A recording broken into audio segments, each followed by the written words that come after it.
me up beautifully.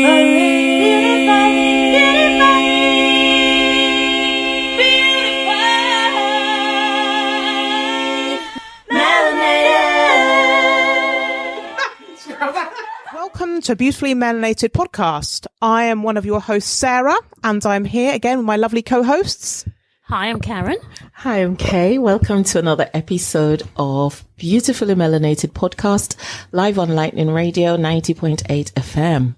So we are ready to go again, ladies. It is my what in the world this week. Quite a few things caught my eye, but I'm going to go with this one. Okay, so context. This little video popped up on my Twitter feed via TikTok, and it is real. And it is a young man trying to come out to his mother to tell her he's bisexual. So that's the background. So what you're going to hear now is a conversation between them. Listen to me. The only reason you're telling me is because you want to get under my skin. I'm not. That's the only reason you're telling me. And I'm telling you, you're not getting under my skin. I'm telling you, it ain't nothing you can say that's going to change what I'm about to do. Do you have a friend that you can stay with? You got a man you can stay with? I'm telling you, just to be open with you. I'm just saying, it's not a dig. It's not me trying to get under your skin. I don't care. Do you have someone you can stay with? Probably. Then do that. Do that. You 1 minute, no, I only do women. Oh no, you know I'm only doing women. Because so like either you're hesitant. you're completely deranged, or something is truly wrong. Because the stuff you do, babe, it ain't normal. You think it's normal, and you think that I be like saying things to hurt your feelings. I'm not. Well, what is quote unquote normal to you? What is normal? Why would you walk around here for months? Oh no, I like women. Oh no, I went over this girl's house and I did that. Because I only strictly do women. I was just going through something when I said. Because being honest with you is not the easiest thing, especially how you react. Sean. Especially No, when you. Hold on. When do I ask you? Mom, there's been plenty of times where like, are you gay or like, no. Or like, are you the sure? Way you act. And it's I look at your pictures. It's obvious. Any dude that call himself beautiful is not straight. They're not straight. Okay, so that was the 2-minute clip. So, ladies, what are your thoughts? I just think it's quite sad, first of all, really, that the mum would even kick him out. Yeah. That's my first kind of thought about this. Yeah, I mean, yeah. And also, she just didn't let him speak, did she? Yeah, that's what I struggled with. He is only 15, so as articulate as he can be, but every time he started to speak, she spoke over him. Yeah. And the idea that you need to have, she said, is there a man you can go and stay with? Are we for real? You are going to put out your 15-year-old to a random man for saying he's bisexual. That gives me a headache. Karen. Right. So, my initial thoughts are, for her, this is emotional. It's not just, I think she's not allowing him to speak because a lot of this is fueled by emotion. This is her son. And I think we covered this last week when we talked about when you have children, rightly or wrongly, it feels almost as if they are an extension of yourself. And you're almost, recreating yourself through your children. And I'm not saying that's right. And I think some people do it, through varying degrees. Anyway, I think for this mum, she has ideas and notions about how she thought her life would be with her son, right? So she's having to now kind of rethink that because he has come out and said something that is different perhaps to what she had thought. So that's what I think she's really, really wrestling with. And I do hear what you're saying, that she wasn't listening to him, and that is important. I'm hoping that when the emotion has kind of died down, that there will be a space and there'll be an opportunity for her to really listen. But I think this is, as I say, this is heated. My understanding of it then was that she understood that he was gay, but didn't understand the concept of being bisexual. Is that right? It sounds like it. She said, well, any man who calls himself beautiful is not straight. Right. So I think what she was saying is, I get that you are telling me that you're bisexual. She, I think, has just managed to get her head around bisexuality. Any man that calls himself beautiful is not straight, is not straight. she said. So that's crazy in itself. Exactly. What happens if you are a beautiful man? You say, yeah, I'm a beautiful But man. I don't think... Then you're gay? I think, Sarah, that averagely, a man wouldn't necessarily use the word beautiful. Not that he can't admire himself or like himself, but it's, I guess what the mum was trying to highlight is that that word is more associated with what a female would say. I'm not saying that's the case. I'm just saying it's more common for a woman to, you know, I know what you mean. say that she's beautiful rather than a man. So I think what mum was trying to say is, the way that you talk about yourself, I can hear that you are homosexual or that you have homosexual tendencies, maybe. Right. I think what mum is particularly struggling with is bisexuality. And that is that you can be attracted to both. So I don't think this is about right or wrong. I think this is about a mother who is grappling with something that she hadn't had to think about before, right? So I guess it's easy for us to say, you know, that she might be ignorant or whatever, because we are open and we are liberal and we are open-minded and all that sort of thing. But a lot of people aren't. And a lot of people are coming from a place, I mean, dare I say, you know, biblical, religious point of view, you know, and in some faiths, it is not accepted to be bisexual or homosexual, right? That's right. So depending on your faith, your beliefs, and all these things, you know, this mum has her own beliefs and whatever it is. That's the way she's coming at it. And she's now having to accept that her son doesn't share her views. Mm-hmm. I am wondering why we have to open our mind. You said, you know, we have an open mind and some don't. Why does our mind have to be open? Because we do know homosexuality exists. It is in the Bible, as is God was a boy. Incest, as is rape. Come on, this is not a new thing. We know. Why do we have to open our minds? But incest and rape is wrong. No, what I'm saying is we're acting as if our child's sexuality isn't something that belongs to them, as if it's new. But it would be wrong to some people. That's what I'm trying to say. In the same way that you're saying that rape is wrong, in the same way that you're saying incest is wrong, for some people, bisexuality is wrong. And where did those notions come from, the ideology? Well, I imagine... The Bible, surely. It's some, the Bible? There are scriptures, you know, I am not a scripture quoter, so if anybody knows the Bible more than I do, please can they call in, because this is not my area, right? However, I do believe that in there it does talk about something like Leviticus. Man shouldn't lie with man. Yes, right. It's an abomination. Okay. But actually, I remember me and Aaliyah having that conversation a few years ago. And as with anything, interpretation and misinterpretation with the Bible, it's that it was referring to pedophilia, that men shouldn't have sex with boys. Am I right? Yeah. So when he said man should not lie, it's saying it's not right to have sex with children. Absolutely. 100%.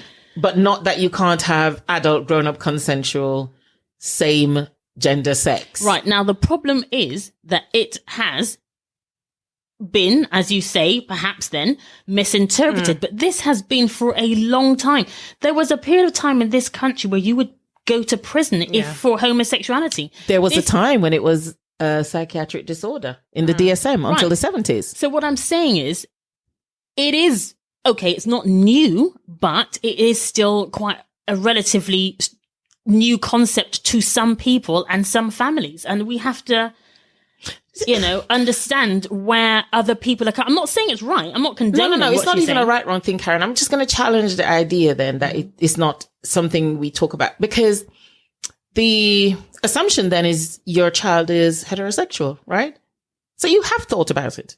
Why have you not made room for all the possibilities? Why is it that only heterosexuality is the thing you think? You hold your newborn infant in your arms and you think, my lovely Baba, he's beautiful. He's going to bring home a beautiful girl, blah, blah, blah. My lovely baby, he's heterosexual. Yeah, Strange you know what I mean?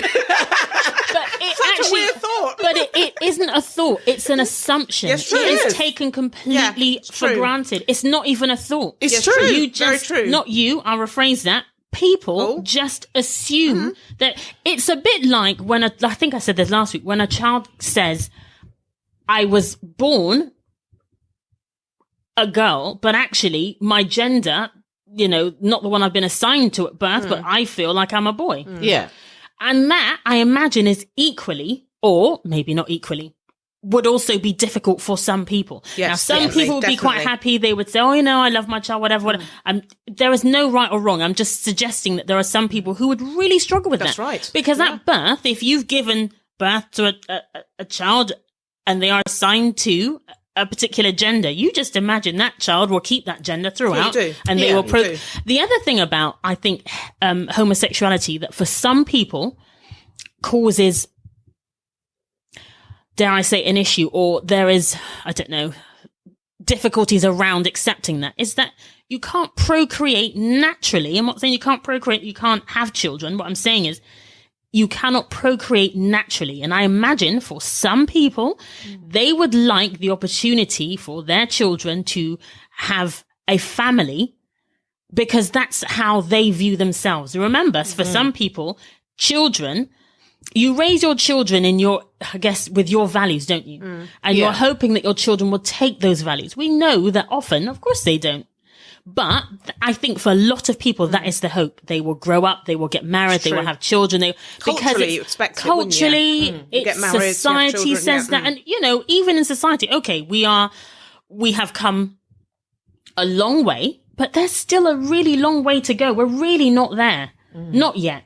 And so I do understand that for some people, this is really hard. This is a very, very, very difficult thing to accept. Your child is not what you thought they were, and they're not going to live the life that perhaps you had envisaged in your mind. Karen, therein lies the problem.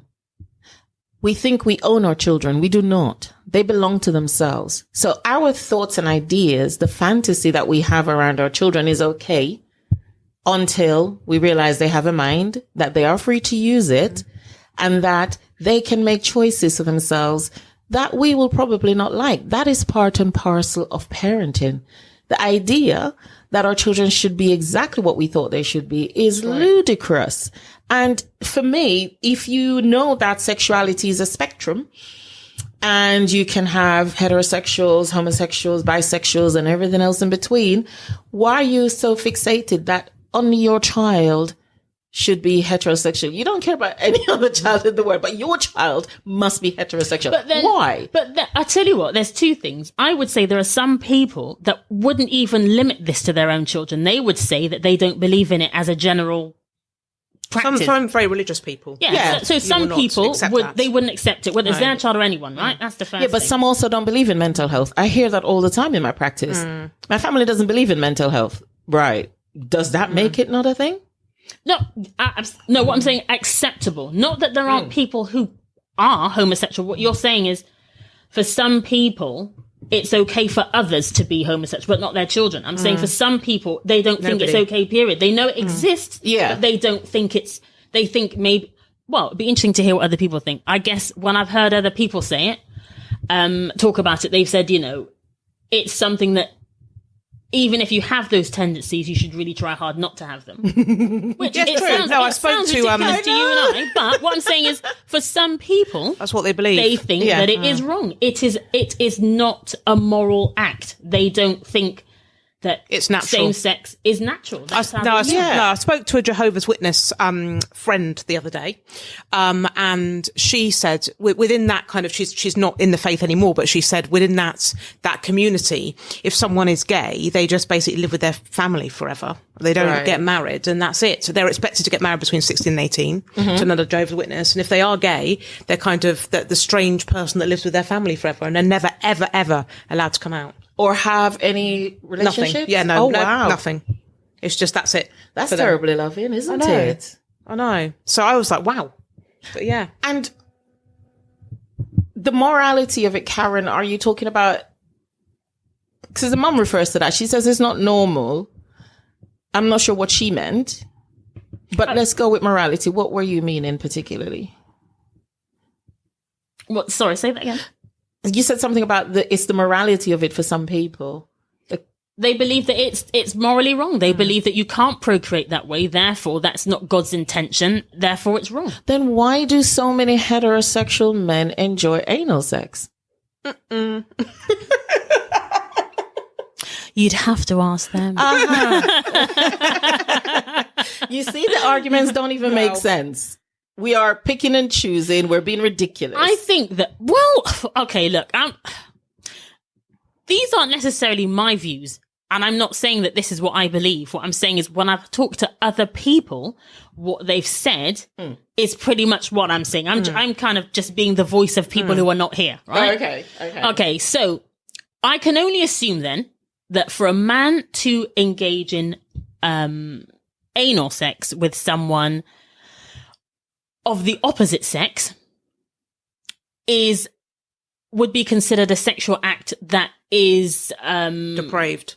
No, not even depraved, but it's a sexual act that two people, consenting adults of the opposite sex, have engaged in willingly because they're experimenting, whatever it is.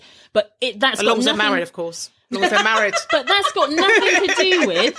But that's not to do. I don't think it's the same thing. I think the issue is two same-sex people engaging in a sexual act. I don't think that you can really draw a comparison between the two. Shouldn't have to.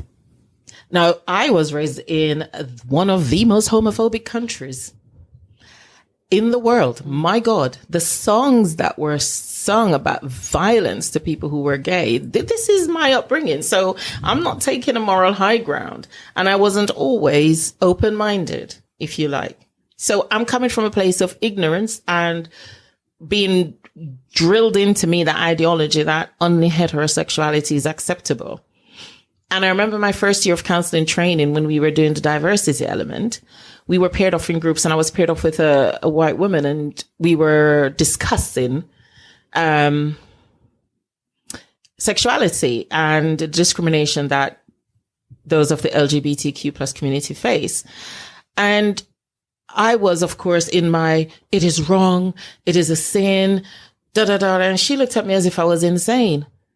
And when she spoke, she goes, so where are all these gay people coming from? You will find that it is heterosexuals who gave birth to them. So if it was a matter of nature, or we were talking nature versus nurture, because I know a lot of beliefs are around that as well. Oh, you're choosing it. It's a choice. Mm-hmm. You're doing it for other reasons. You're being wayward. And she was like, well, not really, because you're raised by heterosexuals in the main, and you grew up in a family where all you see is heterosexuality and you are gay. How does that answer the question of environment, of nurture? Well, it could also be, though, because you have to remember that throughout puberty, children or young people are exposed to other young people, aren't they? So you are not only influenced by your parents and what you see at home, but you're influenced outside as well. So it can be nurture in the sense that if you have friends who are gay, if you go to school and school is very accepting of everyone. I don't agree, because I have friends who are gay and I'm not. Do you see what I mean? There was also that myth. No, it's not for I'm not saying everybody who's exposed to somebody else who is gay is going to be gay. That would be ridiculous. I'm not saying that. I'm just saying that it's not just the home that influences a child, though. No, true. There are outside influences. And with the internet, that's another, it's another medium, isn't it? For exposing yourself to lots of different things. So children will be influenced by a range of things, not just the family home. And if they are not given to homosexuality, or if then they won't be influenced one way or another. You can't tell me, like I said, Jamaican. The amount of Jamaican men who would literally violate you if you even suggested that they might be gay. You even have to look like you're going to say it, and they will fight you. They might have gay friends, but if that friend should step to them, it's game over. It doesn't matter that they were brethren. It's, I'm straight. Don't bring that around me. Do not. What I'm saying is, you can't influence somebody's sexuality in that way. It's not a choice as we like to think it is. It is either you are or you are not. Well, I tell you what, the reason why I'm saying that is because I have some friends who, I'm thinking of a particular person. Her daughter came out to her mum and said that she was gay. Right. Her mum was quite open. I think it was difficult initially because it wasn't what she'd expected, but she's a pretty liberal mum and she kind of got over it, and accepted that, her daughter's come out and she'd love her daughter no matter what. I think her daughter had one relationship with a female, and then after that, she had a boyfriend, and she has never had a female relationship again. Yeah. So all her relationships now have been heterosexual. So I don't think it's necessarily set in stone. I think sometimes people go through periods of time where they, I don't know, you can meet somebody and you just happen to like that person, regardless of the sex. But then they just, I think I feel like people are too, giving themselves labels way too young. Yes. And I just say, just be 100%. yourself. Just to sit, I'm this, I'm that, I'm pansexual, I'm asexual, I'm gay, I'm lesbian. I work with people that have said they're all of them. It's like, hang on a minute, okay, and they're 13. Just calm down. Yeah. Just be you, for God's sake. Just be you. You like who you like. Stop labeling yourself. I think that's a really good point, because I think that is half the problem. Because 1 minute you're this, then next week you're that, then you're with her, him, her, and now you're getting in knots because you've forgotten you said you were this and that, and then you were lesbian, and then you were pansexual, and then you fancy being poly. It's like, oh God. Yeah. Just we've got be yourself. I think you're absolutely right. I think there's a name for everything. And I think young people are exposed to lots of different things, different names. They're having to sort of squash themselves into some boxes to fit. And that can be half the problem. So when I'm talking about people, you're saying that, you're not necessarily influenced by someone else. But what I'm saying is, for young people, I think they're bombarded with so much information that actually they might be saying they're gay when actually they're not. Maybe they just happen to fancy their friend. Or they admire them. When I talk to some young people, they think, oh wow, she's beautiful. She's done this, she's done that. She's great. I think she's, but do you actually find her sexually attractive? Well, no, not like that. Exactly. So they're not. But they don't But know. you admire her and you love what she's doing. And you kind of think you look up to her and you think she's beautiful. Doesn't mean you fancy her. No, because you can love your friend. Yes. Without it being a sexual I love thing. you guys, but I don't want to go to bed with you. You know? Nor do Thank I. I'm grateful. Sorry, It would Karen. be a hard no. Absolutely no. But I think for young people, when you're confused and hormonal and pubescent, I think it is a confusing time. It is a confusing And you can time. give yourself a label that actually isn't I would agree. what you are. While you're developing, your sexuality is going to be fluid. While you're developing. And there is no need to rush into putting yourself into one category or another. I suspect what makes it tricky is that, as opposed to heterosexuality, children who are maybe curious and experimental are forced to come out. And that in itself is traumatic. Why should our children have to come out? Now, the clip I played, I didn't say Sean is a black boy. Coming out shouldn't be a thing. Because if I were to say to you, Karen, when did you know you were heterosexual? How old were you? What would you have said? Well, what would you say? How old were you when you knew you were heterosexual? The thing is, though, I hear what you're trying to say, or what you are saying. However, coming out is a phrase that is used. That there is a reason for that. I don't know what that reason is, but there must be a reason for it, because otherwise people wouldn't have coined the phrase. You never have to come out and say that you're heterosexual, because it is the expectation that you are. Is it the most popular sexuality? I guess. I don't even know anymore. I don't know.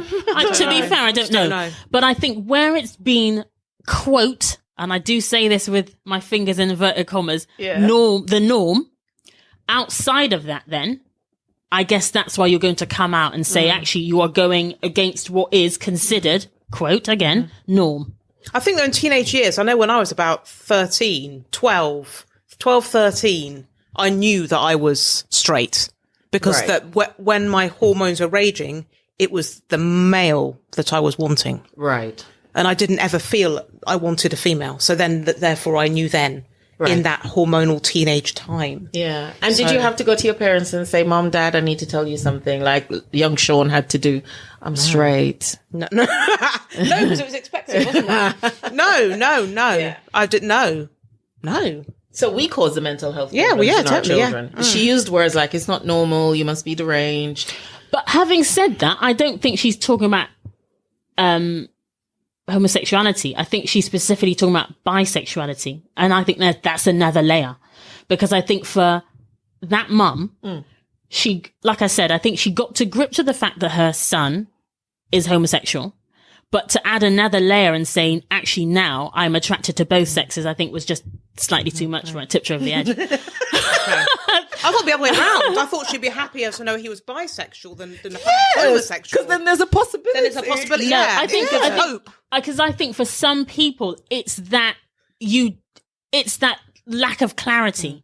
For some people, it is you are this or you are that. It seems as if you are dabbling and just being promiscuous, I would imagine, is the thought. Because it's true. How can you fancy both? For some people, it just doesn't make any sense. When I was younger, it's like, oh, you're being greedy. Yeah. Greedy. Because greedy. So again, we've gone immediately to the sex act. They do relationships, They do form relationships and fall in love. It's not all but one. people's mind. Society says that bisexual people will be just just be promiscuous. So put it that way, without saying with everybody. And how who's about more that? promiscuous than heterosexual men? Exactly. Oh, might get a phone in. Might get a phone in, but I'm sticking my money on heterosexual men will take the crown every time for promiscuity. Yeah, I'd say so. Mm-hmm. Well, it'd be interesting actually to hear from the gay heterosexual community. Jamaican men. Yes. They wear the crown for promiscuity. They own the crown. Wow. Oh, wow. Wow. And actually, in thinking of sexuality, let's think a little bit about, in our community, in our Black community particularly, how we protect and hide and make space for pedophiles. Mm-hmm. And yet we terrorize those who choose another sexuality as abnormal. It's not normal. It's immoral. I've got to stop you there. Go ahead. So you said that we protect pedophiles? Yes. Let me tell you, the church particularly, but also in the community, I know of many, many, many here in London, in Jamaica, where it is known that grown adult men are molesting girls and they are not removed. And the moms in Jamaica particularly used to say, yeah, try take my man, and beat up the child or put the child out for being with her man. Listen. Yet if that child had said I was gay, they would want to kill the child. Do you see what I mean? All right, look. Okay, I think I'm just saying, sexuality. I hear what you're saying. Okay, right. Let me just go back for a second. Now, if a child in Jamaica is being groomed by an adult man and this man is committing crime, pedophilia, yes, right? That is a crime. Mm-hmm. Now, the reason why a mother might not listen to the child and blame the child, there are layers to that, but it's wrong on every level.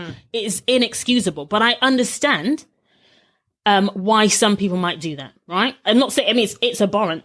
I'm not condoning this for 1 second. It's awful, but I'm saying, I don't think, so are you saying that child who's being groomed by the man, the mum, is she not believing the child, or is she, what's some don't believe, some know, and they're like, well, it's, I need money, it's your lunch money, they'll literally pimp their child out to grown men. I've heard also when people came over here, Windrush generation, I've heard. Yes. When they might be staying with some, I mean, I don't know enough about this, but you ladies probably know more than me. Well, you definitely do. But they might be staying with a relative over here. Say it's sounds all like a dodgy uncle, we're going to say. There was always a dodgy one. Yeah, dodgy uncle. But you might have to stay with that dodgy uncle because that's the only person mum knew. Yes. So there you are with your child and dodgy uncle's trying to touch his bum or something, you know what I mean? And that kind of, but you could, because we've only got this place to stay in, and I've got to work. Yeah. And I'm sorry, you've got to stay with him. So just avoid him. And I've heard they'd just be like, avoid him for God's sake. You know, if he's dodgy, just avoid him. Yeah. But is stuff like but that? You're absolutely right. But is that saying that we are condoning it and saying, actually, this is okay? Or are we saying we can't do any better? We can't eat? No. What I'm saying is we'll make space for that. And have thinking around it and context. Oh, well, if you don't do this, if you don't let him molest you and rape you, then we can't eat and we have nowhere to live. We'll make space for that. But we will not make space for a child to come and say to us, I'm gay. But for an adult who does make space for it, as far as they're concerned, they have no choice. That I'm not saying it's right. It's abhorrent. But what I'm saying is to that adult, they have no choice. They can't eat. You always have a choice. But no. What I'm saying, that's the perception, right? Yeah. Whereas to come out, that I guess as far as they're concerned, it's not the same because that is a choice. They think you it's a choice choosing conversation. You don't have to have your relations with the same sex partner. But Uncle so-and-so, it's our only place to live. It's our only place to live. If he turfs us out, what we're going to do. Yeah. You're right. Of course, you've always got choices. And like I said, it is abhorrent. I think, I could never, ever condone that. Never, ever, under any circumstance. I don't even know if that happened to one of my children. I have no words. Murder would happen. I'm telling you, murder would happen. The numbers. But that's just would wrong. Shock you. It is wrong. It is so wrong, and it is so traumatizing. And yet, the point I'm making is, you have a heterosexual man grooming and molesting a child and abusing that child sexually for years in many cases. And everybody either turns a blind eye or accepts it, or the child is punished for it. Yet, it's the gay community we have the energy for. Why? I agree with that. I think that it's just wrong. To be fair, though, I think that's a whole nother podcast in itself because that is just wrong. Yes. And that is to do with poverty. It's to do with a lack of understanding. It's a lack of education. Yep. It is a lack of care. I mean, I could go on. It's just wrong. And actually, maybe then more help needs to be offered in those communities where that's happening. I mean, we've only got to look at the Catholic Church. Yeah. Where, oh, Lord. Literally. Yeah. Well, all churches. I grew up Seventh-day Adventist, and there were known pedophiles in that church. I think it's everywhere. I mean, even in schools, you've got teachers are. So I think it's across the board, right? Yeah, I don't think it's not even in any particular one society. Anywhere there's people. Anywhere there's people. Yeah, absolutely. Yeah. Right. So you've got children, adults. I mean, I've even heard of women. There was a while ago. There was a woman, wasn't there, who was abusing children. The nursery worker. I could not even get my head around. Honestly, like that took me a minute. Not that it would be right if it's a man; it's equally as abhorrent. But just to hear that it was a woman, I could not even like women paedophiles. I always think it's just I don't know. It's an extra layer. It's just an extra layer of fucked upness. Sorry, but yeah. We apologize. Sorry, we are live and we get passionate, but. If you heard that. The point I was making is this. Heterosexuals do not have not even the flagpole on morality, never mind waving a flag on morality. You do not. So for me, the energy that is put into hating and calling our children deranged and not normal because they're not heterosexual is hateful. It's not loving. I think it's the wrong way to go about it. And I think we still have a long way to go in terms of acceptance. You're quite right. And we don't have, the monopoly on morality. Not at all. No one does. However, I think for some people, they still are not understanding, or I guess we've been conditioned for so long to live a certain way that it's difficult to go against or to do something different or to accept something different. Anyway, if you've just tuned in, we are Beautifully Melanated podcast live on Lightning FM. And if you'd like to join in the conversation with us, our telephone number is 07598 160 730. I'll say it again, 07598 160 730. We would love to hear from you. Yeah, so that was my what's in the world. And I would encourage parents to really reconsider how they respond to their children when they come to talk to them. I think, Sarah, that you've always said that listen to your children. I always say that all the time, yeah. You don't have to agree with what they're saying, but don't talk over them. Let them have their space, let them speak, and stop trying to control their sexuality. It is not yours. You have yours. Allow our children to be children. That's a good point. And I like that we've ended on that. Just before we change the subject, I was talking to a work colleague of mine, and she said, we were talking about the very same thing. And she said her daughter got her first tattoo. I can't remember how old she was. She was quite young or something. And then she seemed to like tattoos and just had more and more. Oh, yeah, lots of people do. Yeah. And she said she found that so difficult because she was, she said to her daughter, what about on your wedding day? You're going to be covered in tattoos. What dress will you wear? And she said she was thinking about herself. She was thinking, Yes. I won't like it. My friends won't like it. I'm going to have to, I'm going to present my daughter covered in tattoos. And she said, I had to stop myself and say, this is not my body. Right. It's my daughter's body. Yes, that's right. But it's hard. That's what I'm saying. I'll use the analogy again. It's like when my youngest, I could no longer say to her, come put your sandals on, let's go to the park. yeah. I Right. lost. She just looked at me as if I was crazy. Yeah. And it's that point that you realize your children are getting older and they have their own minds and they right. want to do different things. It's really hard. It is really hard, but we must let them go. They do not belong to us. They don't indeed. And they do have their own lives to live. Yes. Yeah, they do. Yeah. Anyway, right. That was an interesting one. Well, I thought so anyway. I thought so too. Okay, so today we are talking about the dreaded M word. Well, I say dreaded. Menopause and perimenopause. So ladies particularly, although men, if you are with a partner and she is of a certain age or coming up to that time, it might be very interesting for you to listen to. So, right. So common symptoms of menopause and perimenopause. Menopause and perimenopause symptoms can have a big impact on your daily life, including relationships, social life, family life, and work. It can feel different for everyone. You may have a number of symptoms or none. Symptoms usually start months or years before your periods stop. This is called the perimenopause. So you might experience changes to your periods. The first sign of the perimenopause is usually, but not always, a change in the normal pattern of your periods. For example, they become irregular. Eventually, you'll stop having periods altogether. You may experience mental health symptoms. So common mental health symptoms of menopause and perimenopause include changes to your mood, like low mood, anxiety, mood swings, and low self-esteem. Problems with your memory or concentration. We call it fog brain. Physical symptoms. Common physical symptoms of menopause and perimenopause include hot flushes, when you have sudden feelings of hot or cold in your face, neck, and chest, which may make you feel a bit dizzy.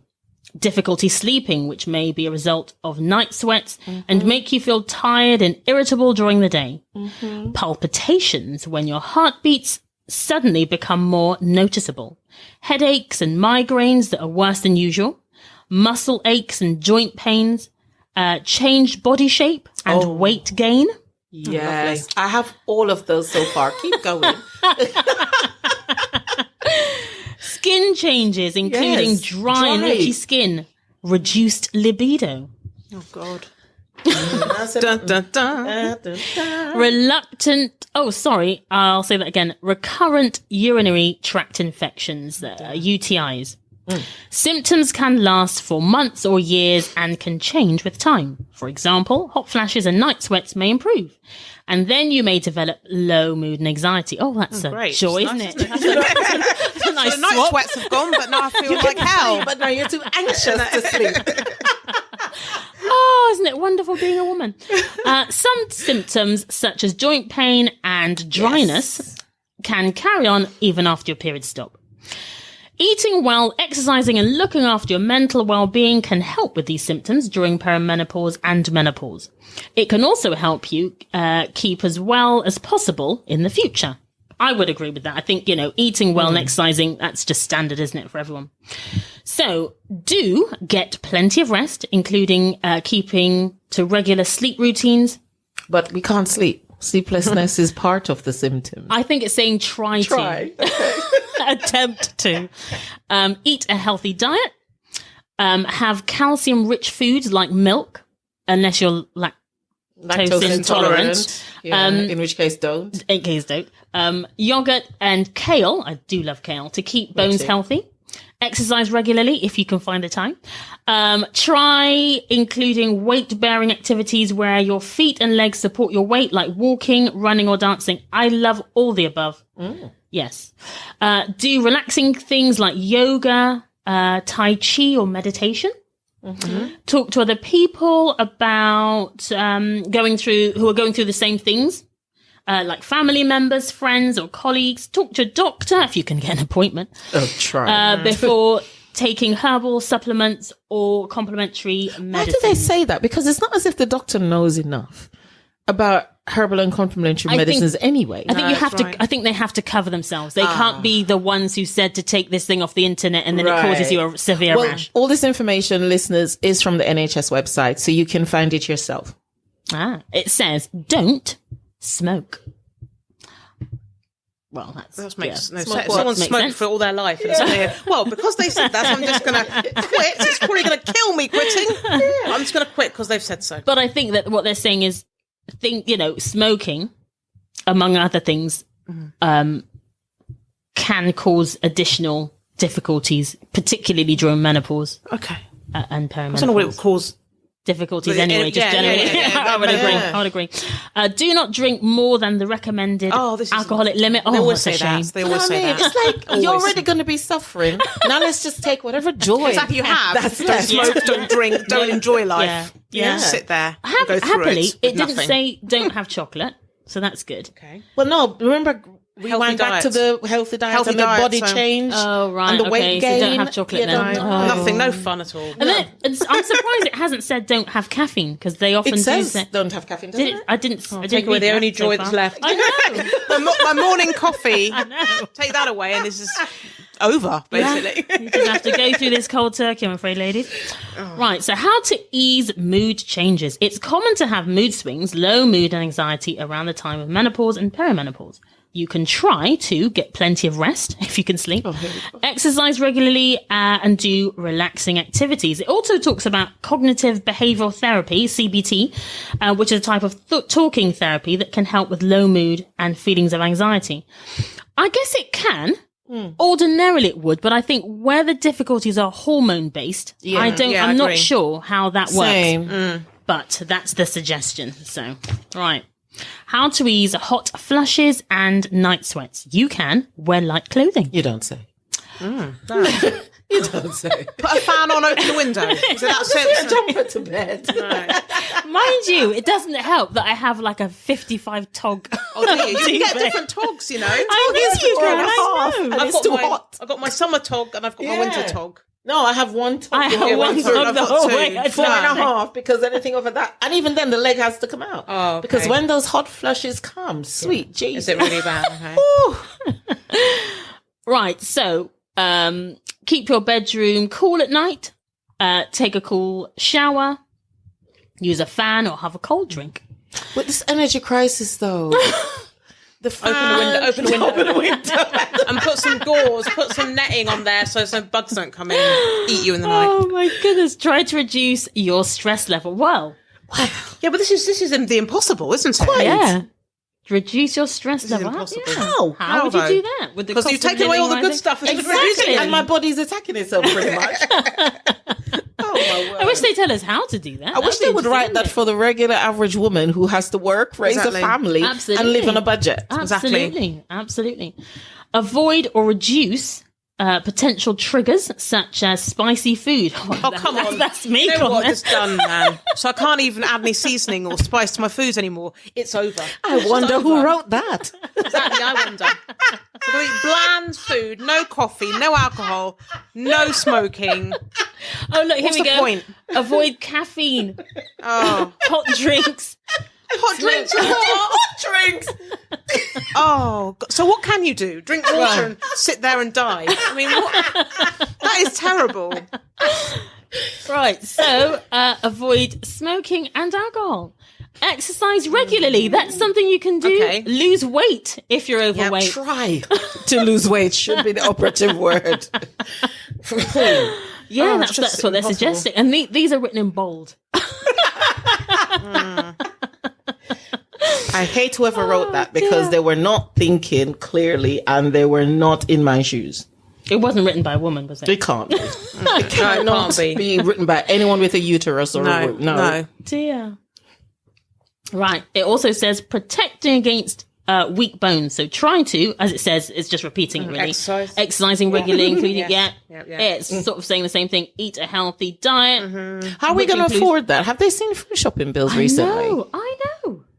I know. Half the time you can't even get the veg. I But know. when you can, it's so overpriced. I'm It's just crazy. thinking, It is It is, crazy. it's I was going just- to mention this to you ladies, actually. I went food shopping at Lidl. yeah. Because I thought I'm going to try, an alternative else. supermarket.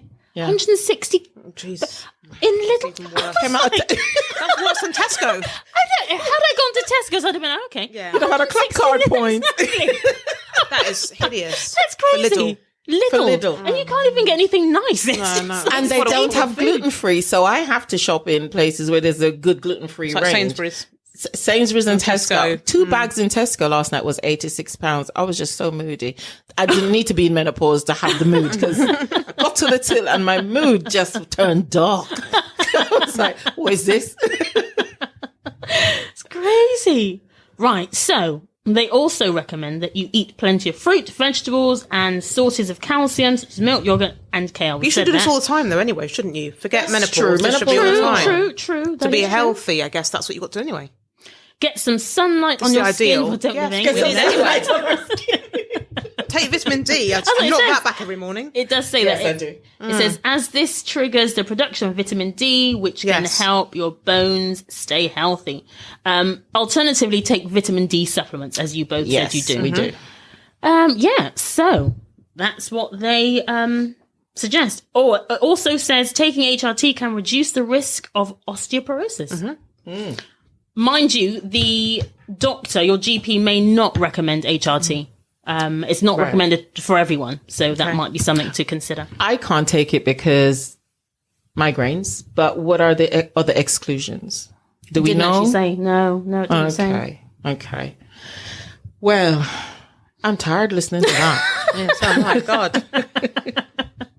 And I started perimenopause, 6 years ago? I have all those symptoms. Even the talking about exercising. The joint pain means exercise is not fun. We were dancing last night and you should have heard the wailing with my knees. Oh, whoa. I was like, ah! I'm taking supplements for my joints, turmeric and glucosamine. They work a lot, so I don't scream coming down the stairs now, but I still have to come down sideways. So what exercise am I going to do that doesn't involve my knees? Because they are just not even trying. What about when you walk? Painful. What about walking? Do you find that still quite taxing on your knees? Too long, yeah. Knees and ankles. So could you sort of reduce the amount of time that you walk? Yeah, I think Pilates is the only exercise that I probably could sustain now. And yoga, perhaps. That's And what- yoga, yeah. but I'm telling you, when that hot flush comes, I actually feel nauseous. Oh. I get so hot, I feel sick, like I'm going to be, I have to stay really still, get the fan on and breathe through That's like it. pregnancy. Yes. And you feel that nausea coming. The sweat starts Yes, breaking. You and the think, sweat is on, oh, yeah. You think I'm in Sainsbury's. Yep. That morning sickness is rising and I've got like 1 minute to get the heck out of here. Yep. I sweat days. so much sometimes that my glasses slide off my face. Oh, whoa. That's how hot I get. When I tell you, it's no joke. Whoa. That is horrible. Wild. So, when I was in Jamaica in June, I've gosh. been to hell. I know hell now because Jamaica's hard enough when you're not in the menopause. Let alone being, oh my gosh. Yeah. When I started, the mood swings really shocked me. I had really wild mood swings from one end to the next. I got the anxiety, the palpitations. I still get that.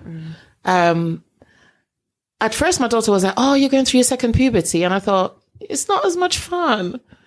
This bit doesn't come with the sexual feelings and the joys of puberty. Just all the list that Karen's Just read that out. list. Miserable list.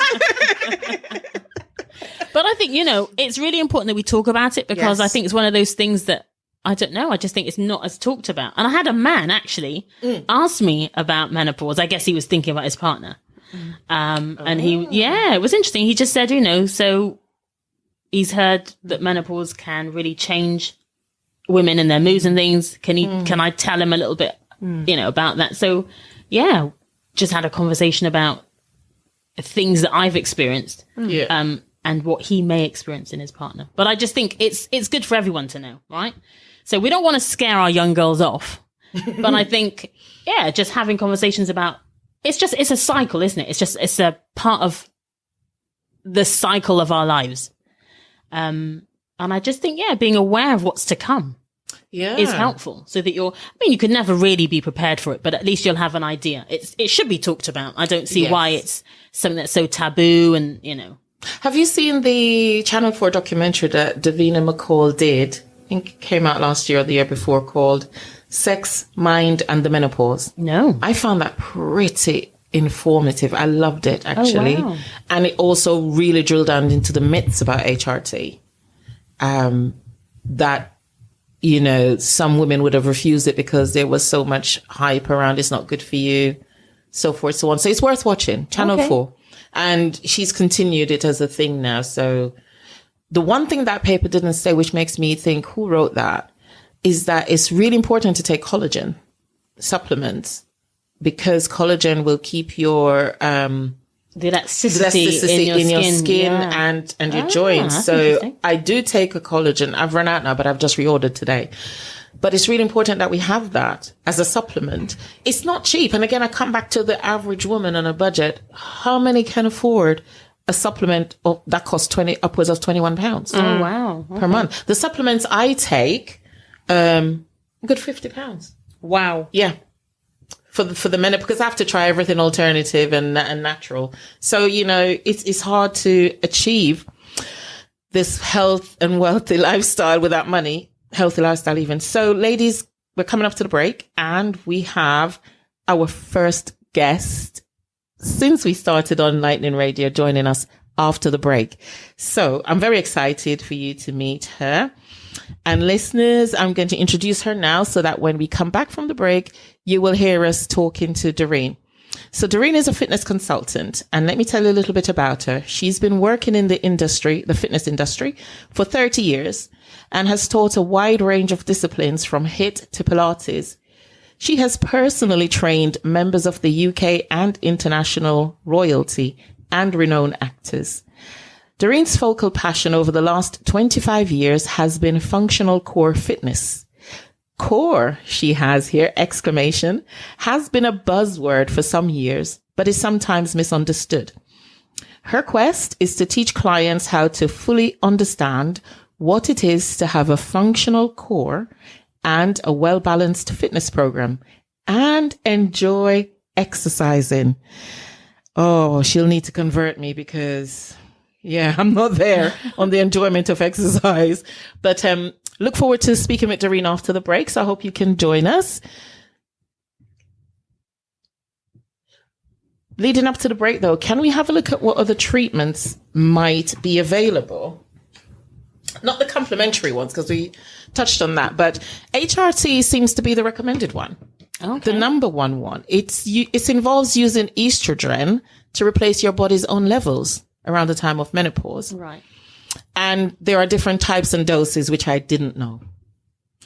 And you can wear it, you can have it as a skin patch, as a gel or a spray to put on your skin, as an implant, or as tablets. That's interesting. Okay. If you have a womb or a uterus, you need to take progesterone also. That's what you have in pregnancy, isn't it? Yeah. I'm sure I've heard that when I was pregnant, something like that. Was that what used to make me sick? There's something about progesterone. I don't know. something I've heard that before, and I remember it. So I'm thinking that was probably the nausea and the morning sickness. Bile. So the progesterone protects your womb lining from the effects of the estrogen. Yeah. So you might be right there. Yeah. So when you take them both together, it's called combined HRT. Ah.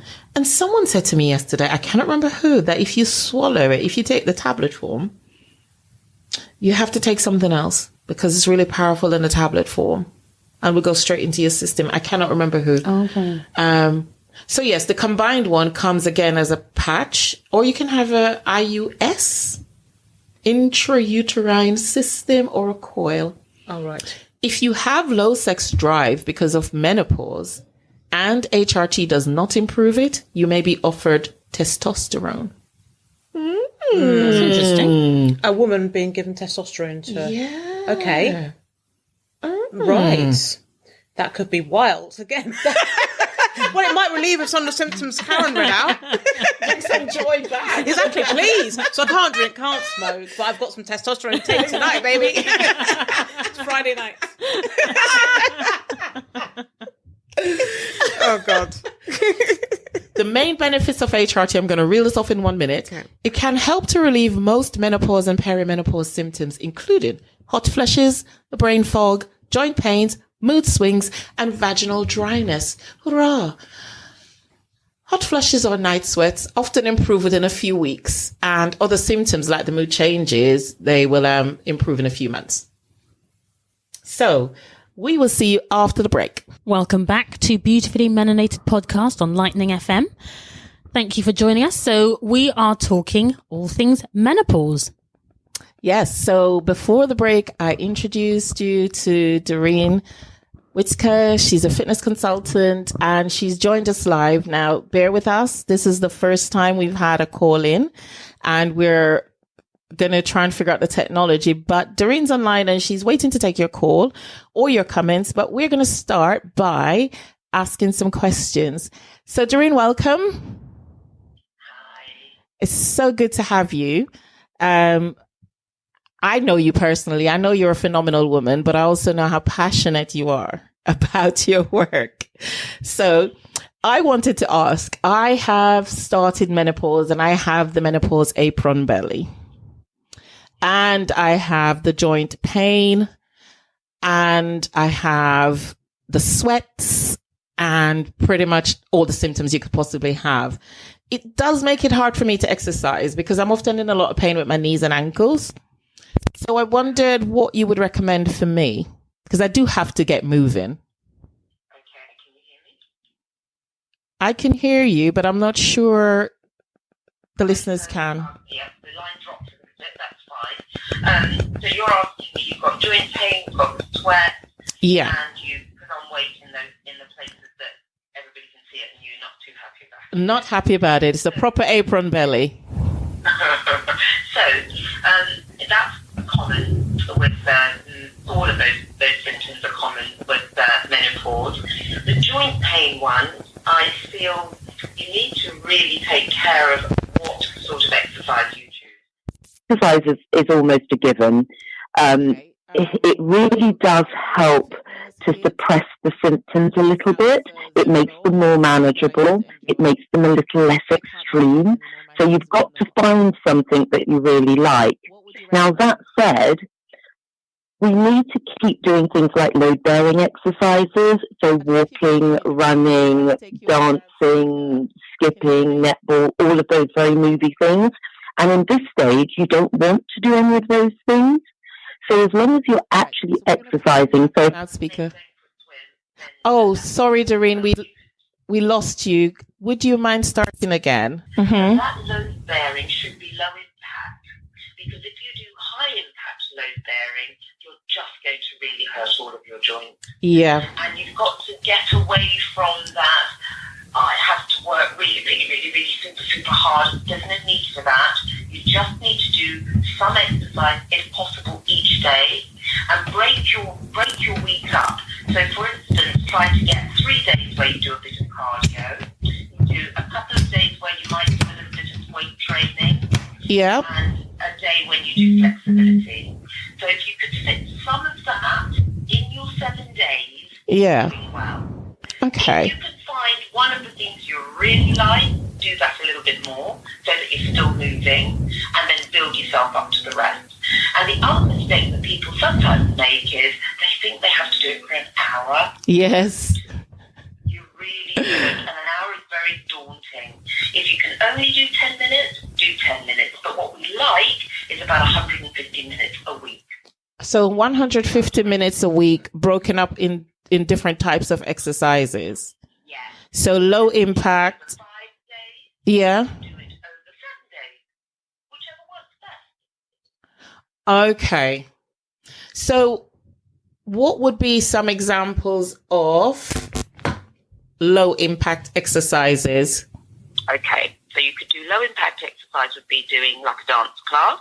Yeah. Yeah, walking on the treadmill, walking outside, the elliptical machine. If you're going to go into the gym, those are all low impact exercise. So one foot is always on the ground, so you never elevate completely off. Oh. High impact is the opposite. Yes, that's how you define it. High impact is the opposite. So both feet leave the ground. That's high impact, and that's what we don't want when you've got joint pain. Right. So Yeah? So dancing. that defines it. So I love Zumba, but I know it's quite heavy on the knees. What else might I Heavy do? on the knees. It is heavy on the knees, but you could still do it, but you just do it with a little bit more care. So if you say to your teacher that you want to do the Zumba, but let them know that you've got knee pain, because you can do the moves, but just not do the very exaggerated movement. So that you are Right. still moving within the class. Because when we teach a class, we are not only teaching to one type of person, we've got to be able to teach to everyone. Yes. So if somebody comes to my class for Zumba, I'll still be able to teach them because it's very low impact Zumba. It's great. But yes, it can be very knee-centric. So you just tell the teacher at the beginning, and they will make sure that they show you 2 ways of doing that move. Because you won't be the only one in the class. You won't be the only one. Somebody will have been skiing, so they'll have a dodgy knee as well. For a different reason, right? Yeah. And you said something about flexibility. What would that look like? Okay, flexibility is really important. So, as we get younger, Yes. our flexibility does become worse as time goes on. So we need to keep our flexibility for things like doing yoga. Pilates is fantastic. True. And within those 2 disciplines, you then get a lot of core work. And everybody should be working on their core. But if you haven't been doing it, you need to start doing it now.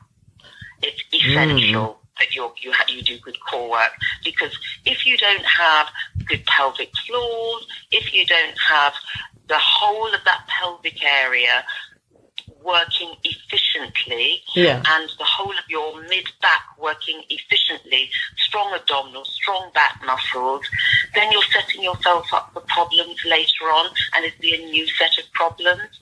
That core, to be able to engage your core, switch it on, you need to be able to do that when you're doing your Zumba class. That's true. Yeah. That is true. You should be on. Yeah, and if you don't know how to set it, you need to find out. You need to get that teacher. You need to say, look, I'm not sure that I'm switching on. I'm not sure that I'm doing it properly. I'm not sure that I'm pulling my pelvic floor on when we're doing the floor work. You've got all of those things have to be rectified now. You need to get those things into your program. So you would do that on your strength days, maybe. Okay. I mean, I have a pretty decent core under the flab, believe it or not. No, that's good. It's just not. The flab doesn't equate to whether or not you have a good core. Yeah. That's a very fair point. Yeah. Yeah. Okay. So some dancing, Pilates. I love Pilates, actually. So then you get all your core, you get all your flexibility work. And with Pilates and with yoga, Pilates is, for me, a very safe zone. Yoga has got many disciplines and is a little bit harder. Pilates doesn't have as many different types of disciplines within it and different types. Yoga has got a whole catalogue of styles and types. And so that's much harder if you haven't done it before to be able to decide which would be the right one for you. So I would avoid, I mean, obviously you're not going to do things like hot yoga. You're already hot. I'm already hot. Yeah. And also within it, they tend to push the boundaries on joint movement. Yeah, and it can be quite extreme. And you don't want to do too much in terms of power yoga because there'll be jumps within it. And you want to avoid that. Yes. Because of the joint pain. And we get joint and we get hip discomfort during the menopause. I have both. See, I just had a brain fog moment in real life time. Well, when you do things like Zumba, low impact aerobics, all of those things are requiring you to remember things. So I have been in that situation when I went through that stage of my life where I'd be teaching, and I'd got a whole routine set up for them, and we teach right, left, right. We teach opposite to what you're actually looking at, and I've suddenly thought, I don't know what comes next. But the doing things like the classes and being made to remember a routine is really good for brain fog. Really good. Good. Because it's forcing you to remember things. I remember what I was going to say. I have tried and really love yin yoga. Yin's great. Oh, yeah. It's really good. Yin's Love it. It is wonderful. Wonderful. Yeah. And do you do the other thing that's really nice? And in fact, I did it with a group of ladies this evening. That's what I was doing before this. Is gong bath and meditation. I've heard about this. I'd like to go to one. During the menopause, we do get high levels of anxiety because of the hormonal change. And you have to go with the flow here. You don't fight against it, you go with it. And something like you literally can do 2 or 3 minutes of learning to meditate. It's not that you're necessarily getting into meditation, because some people think, I can't be asked to do that. It's a time that you can learn to sit down, stay still for 2 or 3 minutes, and slow your breathing down. That's the thing that's important about it. So there's a great book, and I'm not going to remember who it's by because I'm not good at names, and it's called Breath, that a lot of my clients use because it gets them to understand how important the breath is. So if you do Pilates, the Pilates teacher always teaches it to you. Yeah, but if you're new to it and you it's all happening, you're getting hot, you're discombobulated, you're in the car, you feel anxious, all of those things are happening. You need to be able to take yourself away once a day sometimes, or if you're having a moment, and sit quietly and learn to slow your breathing down. And so you take it's a deep breath in, you hold the breath for about 6 seconds if you can, and then you release it over about 8 seconds. And you do that about 5 or 6 times, and your whole breathing pattern and your nervous system will calm. And then you go off again and do what you've got to do. So you can just take yourself away, because sometimes you're in a meeting when it happens. Oh, yes. Sometimes I feel that so sweat unpleasant. coming and I'm just thinking, oh, God. Yeah. Ooh. Yeah, but there's no point sort of going out and being anxious outside the room. You want to go out and do something, and you can just do 5 breaths. Say, excuse me, 5 breaths, go out and come back. And it does pass. And unfortunately, the menopause can go on for a long time, so you have to learn to manage it. And exercise is phenomenal in terms of managing. Right. I was hoping you wouldn't say that because I like staying still. I'm so tired. Remember, I did say you could do 10 minutes. That's true. You did say that. 10 minutes, not an hour. Just 10 minutes. Yeah, not an hour. That's true. I probably could make 10 minutes actually, but I'm so sleepy all the time. Partly because the night sweats do keep me up. Leg out, leg in, leg out, leg in. That they do. But doing doing exercise really helps with your energy boost because you get the endomorphin kick, and it really helps to boost it. And the endomorphins stay in your body long after you finish the exercise. And you can get it when you're doing yoga. It's usually more obvious when you're doing low impact exercises, so walking, running, running's high, walking, the elliptical, those things. You actually get to a point where you think, I'm not enjoying this. Yeah. And then there's a moment where you think, actually, this isn't so bad. And then you just get past that where it's like, okay, I can do this for another 3 or 4 minutes. And then when you come off the elliptical or whatever it is, or you come out of the class, there's that feel-good factor, and that's the happy hormones kicking in. But you've got to get to it. You've got to just push yourself a little to get that feeling. Yeah. Okay, so I'm going to hand over to the other ladies, see if they have any questions for you. Hi, Doreen, it's Sarah. Hi, Sarah. Hiya, I haven't started the menopause yet. I've just turned 41, but I'm learning a lot of things from everybody here, which is fab. So when I do, I'm prepared. I just have one question is, what do you think about ladies doing weight training in that time of when you have the menopause? I absolutely think it's a necessity, because when you weight train, the muscles are moving on the bone.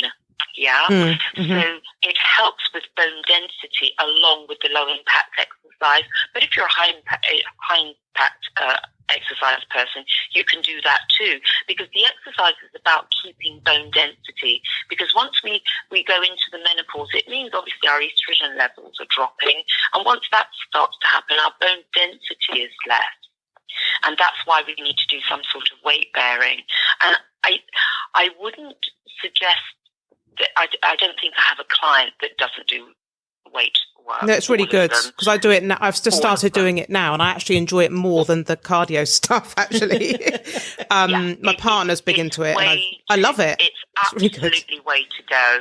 And also really remember, a pound of muscle takes far more calories to burn to keep it going than a pound of fat. So you're always at an advantage in terms of weight control.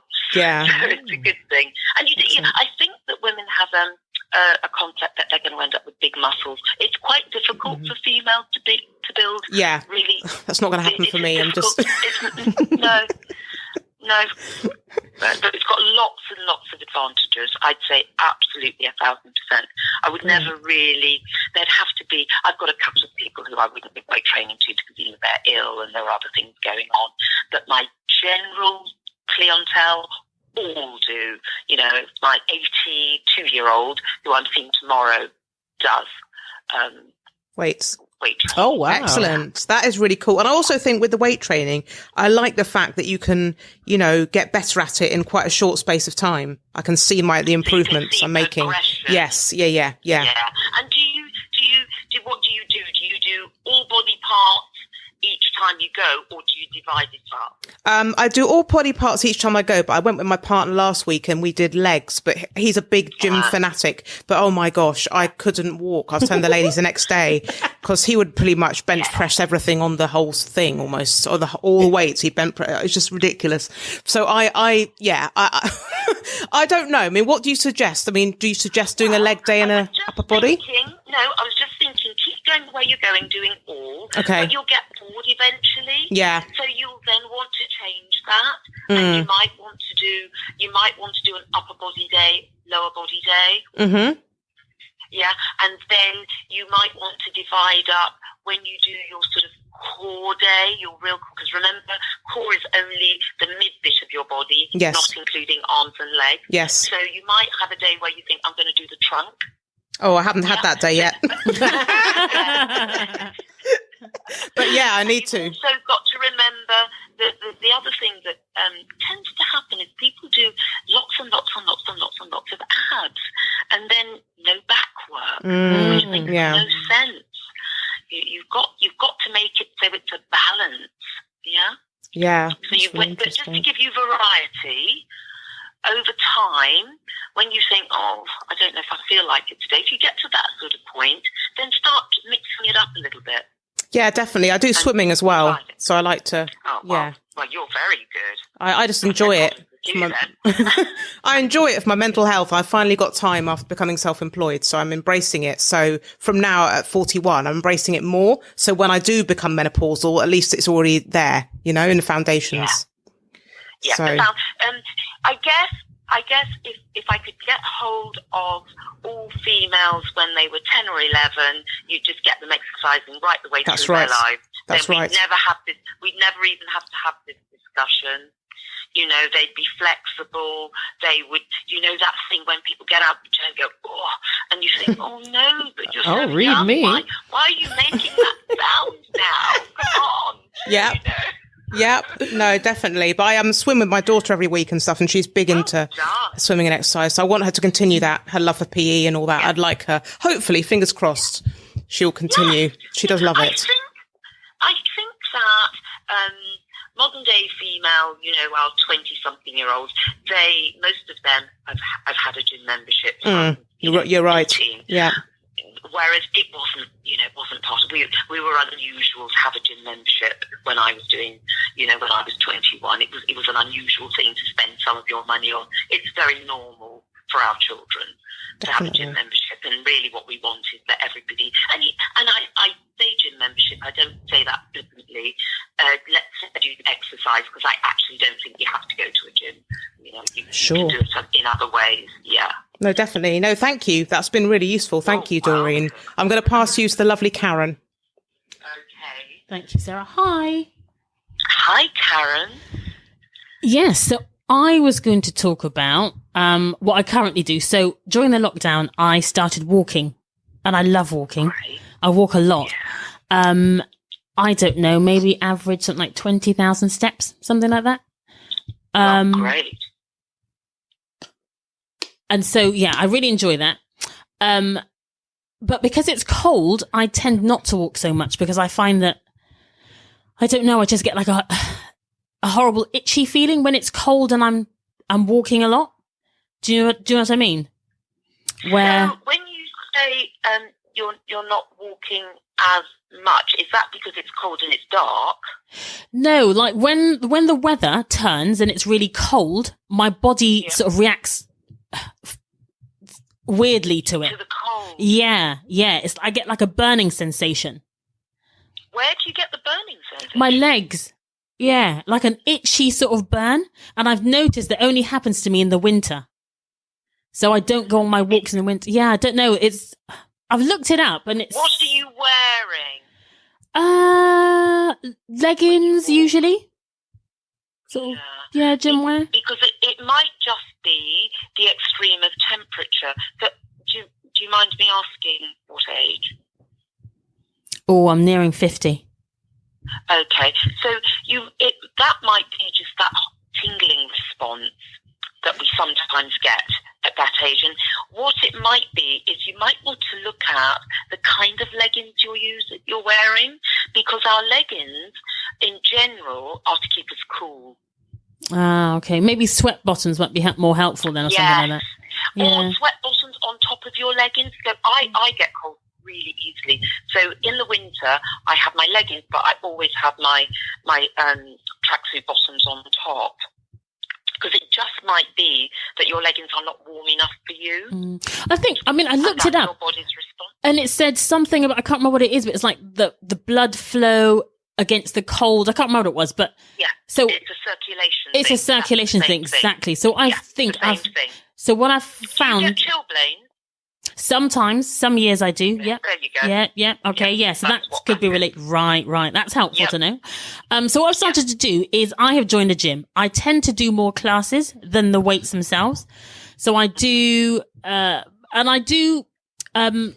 I try to keep up with the instructor. So like if the instructor says, if you want to take it down a bit, you don't have to do so much high intensity. But at the moment, I can still do the high intensity. So I do try to, go for as much as I can.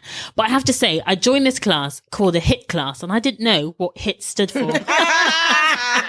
I found out. high intensity interval training.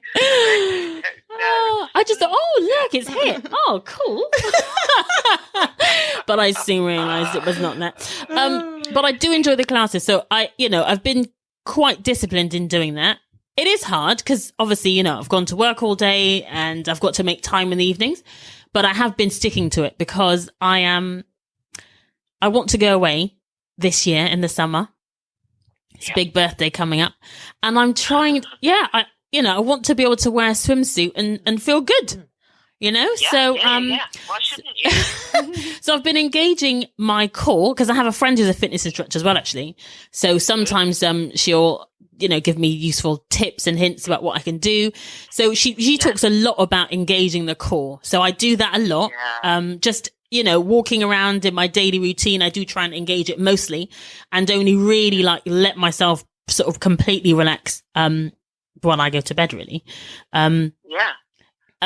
So I've been practicing that. I do lots of sit-ups, but I'm guilty. You're quite right. I work a lot on my abs. So yes, I do things like plank and I'll do all those sorts of things, but I don't do anything for my back. You're quite right. No. Because no one can, I can't even see my back. It looks great. Thank you, Kate. Okay, so apart from the visual thing, it's quite important because it's a little bit like painting the front door and then when we open it you haven't painted the other side. Absolutely, you're quite right. Yeah, why would you do that? No, you're quite right. Yeah. So but worse than that, unfortunately, means that you're building up an imbalance. Yes, I agree. So you are what we call anterior strong. So your front section is strong. Then your back, it's not that your back is particularly weak, but the stronger you make your front, the weaker the back becomes. Yes, definitely. Because, it's an imbalance, isn't it? Yeah, it's like working one arm and not the other, really, isn't it? Correct. But if you're going into the gym and you really like the gym, then you need to make sure that they give you a program that will balance that out so that you do both. And if you do things like Pilates, I wouldn't know a Pilates instructor that always works both, always. Pilates is naturally that way. Right. We are, the exercises and the flow of the exercises are made to go front, back, right, left, top, bottom. It's already worked out for you. But if you're working on your own in the gym, then you need that extra help to make sure that you're not doing 200 crunches. Yes. And crunches are not my favourite thing.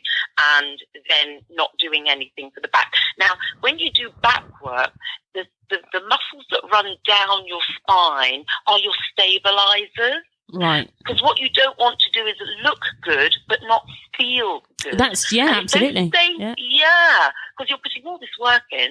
If those stabilizers are not working properly, so we work them so that we move them laterally, and then we strengthen them. The plank's great.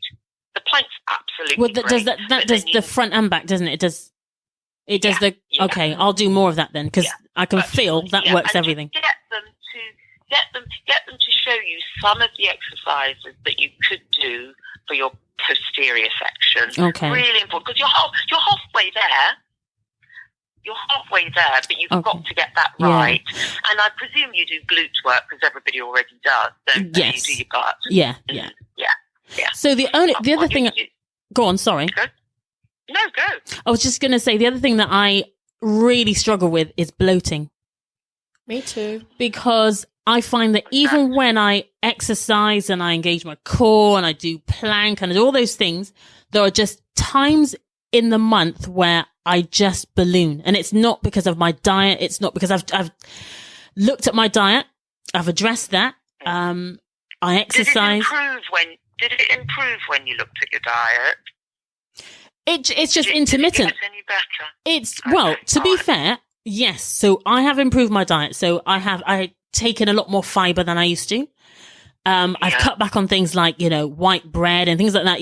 Bagels. I used to love having a bagel and a cup of tea. No, can't. It's like, that's like cement for me. It is literally like cement. So I don't have things like that anymore.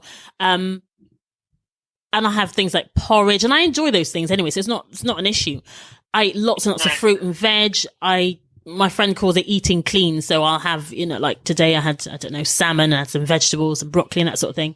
Or I might have salad and, I don't know, grilled chicken or something like that. If you're eating like that, as you say you're eating, and still it's happening, then that's hormonal Yes, and chemical balance. Exactly, And yeah. if it's only, and to be fair, if it is only a few days of the month, I wouldn't get too upset about it. Oh, but it's so unless upsetting. really, It's so really upsetting. It's so, honestly, like, it's so... looking short term.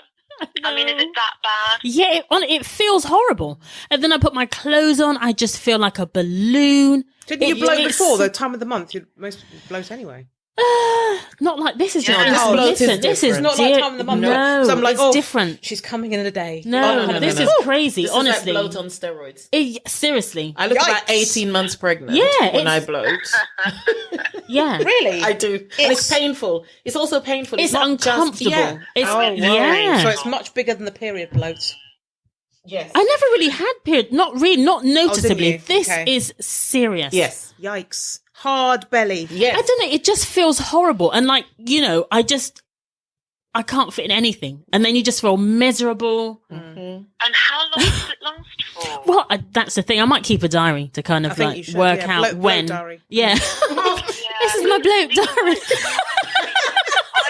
I'm sure there's an app I on would the be App Store for something like that. tempted to chart it if I had a client who was that extreme.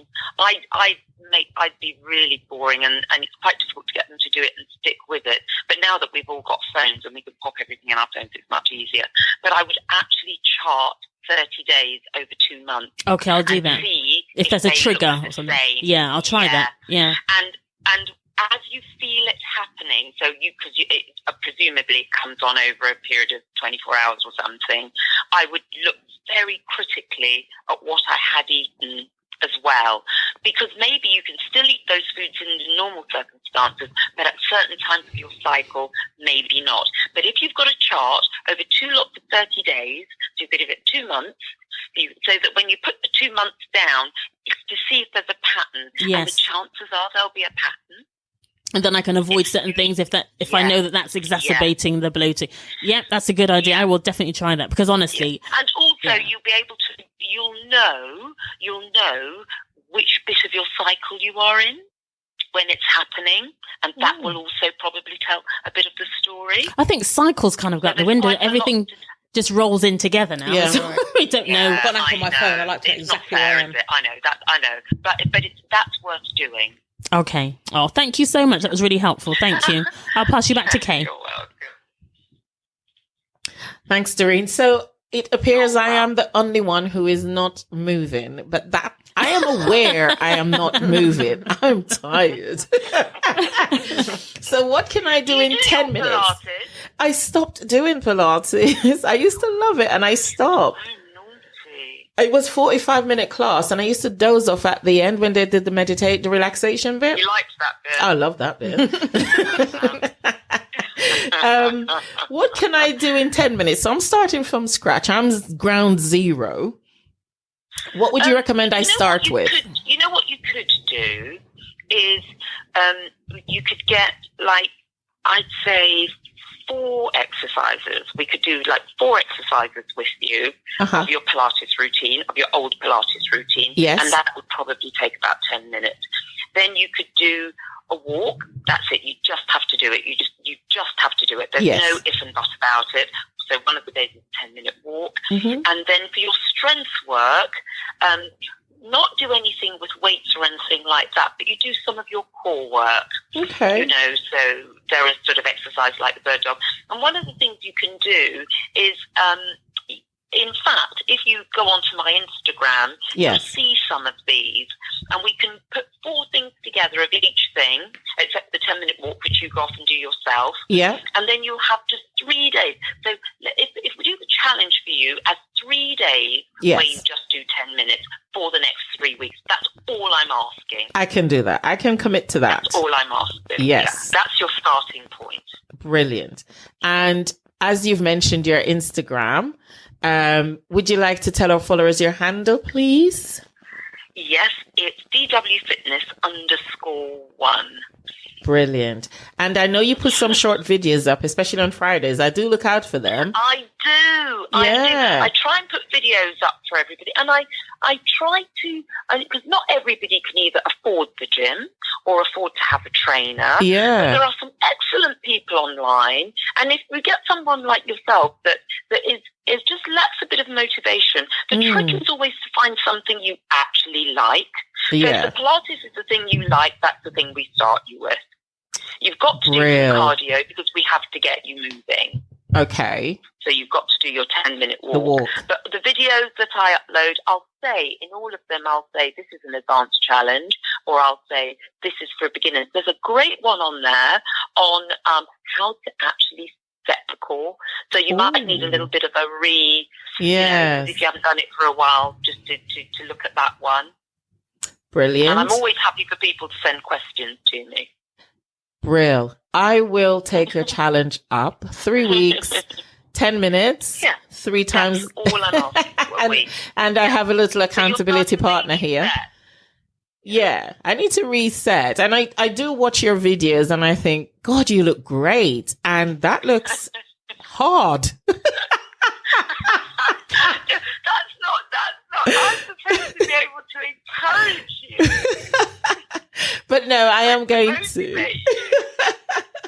I like to watch it, but I am going to get involved because honestly, I have done the food elimination. I'm dairy free now.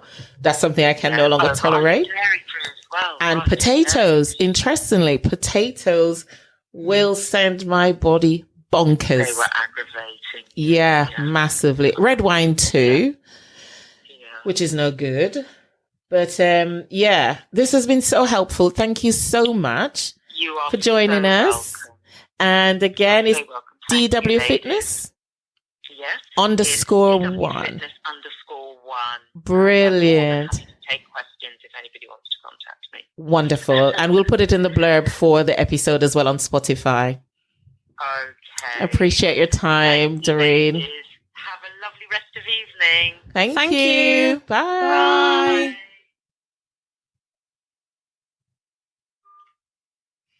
All right. So I hope you were able to hear all of that interview. But if not, you can ask questions via our Instagram or Doreen's Instagram as well.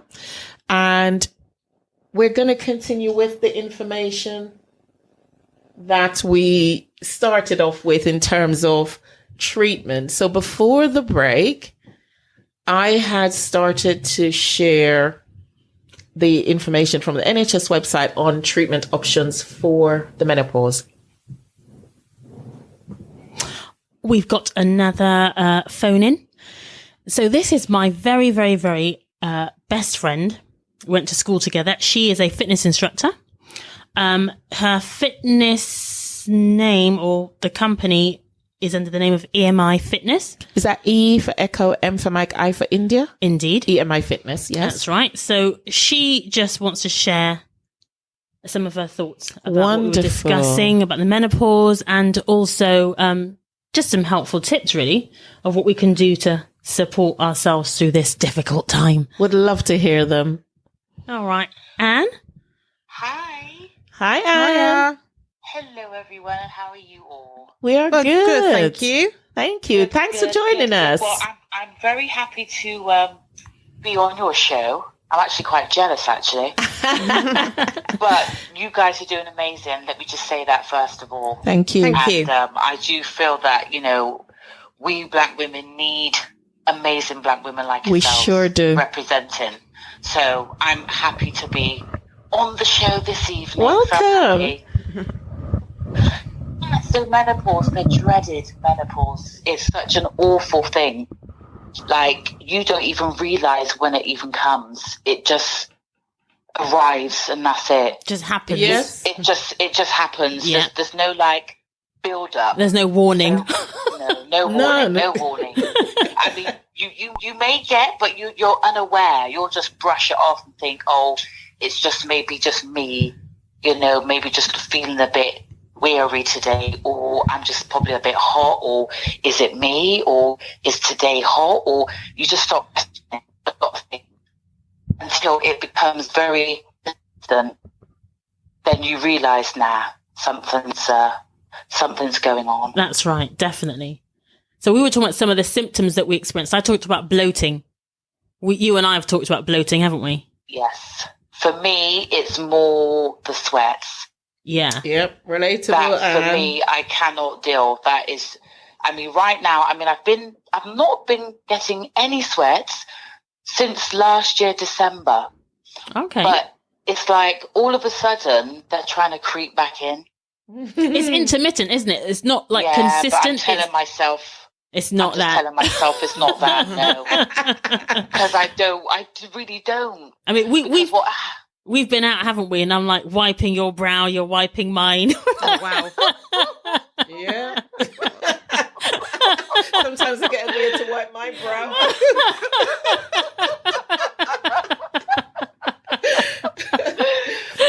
Stop it, no. Yeah. Yes, it's I just feel that it is a lot for us women, honestly. I mean, we try to look nice and feel nice, but when you go on, it's like you just feel the point. Yeah, it's difficult. Yeah. Do you see what I mean? But I have been taking, the Menopause because I find that extremely good. Right. And also the flaxseed capsules. Have you tried that? I haven't tried flax. Is that for fibre, Anne? Yes. I haven't tried those. I would love a recommend. Yes, I think so. It's got the omega 3, 6, and 9. If you'd like to recommend a certain brand off air, please do. Okay, right. Yes, I shall. So I was telling the listeners and my co-hosts about the fact that you're a fitness instructor, and that you're always, telling me to engage the core and giving me exercises to do and, helping me eat right and that sort of thing. So what advice can you give us? So if Kay's saying she's very, very busy, she hasn't got time to go to a gym, what can she do in 10 minutes at home? Right. With joint pains as well? I would definitely say you have to want to. That's the first thing. You got to have because if you don't really want to, you're just not gonna. I don't want to, but my body needs to. This is my point. So if you know that it's a case of you really have to do it, then you'll just get it done. And I would just simply just make it easy. Don't make it, uphill for yourself. So depends on what you're wanting. Do you like, I would say skipping if you want to burn. So I would say, one could skip. No. Someone just say no. Yeah, no. Right, okay. No, I'm sorry, no. Well, I didn't even like skipping as a child. Okay, then. Well, I suppose, everyone's an individual, isn't it? So, it's down to what you want, I would say, and what you're willing to put in. Okay, I tell you what I love and what I could do for a long period of time and it doesn't feel like work is dancing, but only to reggae, dancehall, bashment, the lot. Do you do those kind of workouts? Dancing is a workout. So how about you just put on your favorite tracks at home? And just absolutely just go for it for 5 minutes. 3 to 5 minutes. Yeah. Could do that. And man. That's a song, isn't it? And that's doing anything. Yeah. As long as you're moving. Yeah, man. Everything, then you're good to go. Yeah. Okay, I can do that. And that's enjoyable.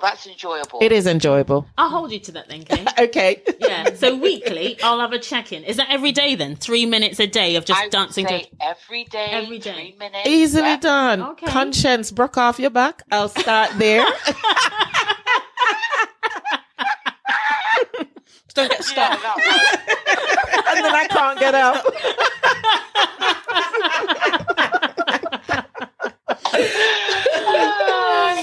I can't.